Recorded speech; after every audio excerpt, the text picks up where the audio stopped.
Un mois et demi après les affrontements entre les Wazalendo et l'armée congolaise qui ont fait 26 morts et paralysé la ville entière, les autorités provinciales tentent un retour à la normale et rouvrent les écoles. Mais cette reprise est largement boudée par les parents, toujours très inquiets pour la sécurité de leurs enfants. On a suivi tous les communiqués nous demandant d'envoyer les enfants à l'école, mais il n'y a pas assez de garanties.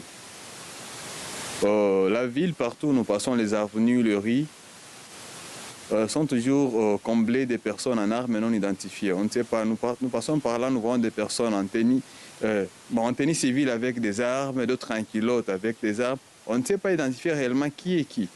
Il n'y a même pas la police pour sécuriser. Dans toutes les écoles, publiques comme privées, les enseignants ont pourtant répondu présents pour la reprise de lundi. Mais les salles de classe sont restées vides toute la journée. Selon cette conscience professionnelle, on sait qu'on a une prévision de matière qu'on doit faire respecter.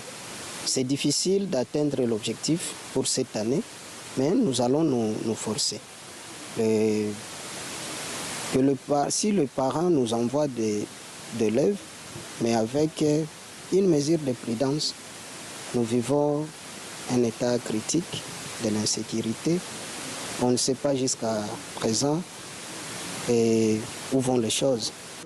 Après la chute de Bukavu le 16 février dernier, Uvira est devenu le nouveau siège des autorités provinciales. Celles-ci cherchent à tout prix à rassurer la population. Mais de nombreux habitants et le corps enseignant estiment que les mesures présentées ont été bâclées. Selon moi, peut-être la sensibilisation n'a pas été effective.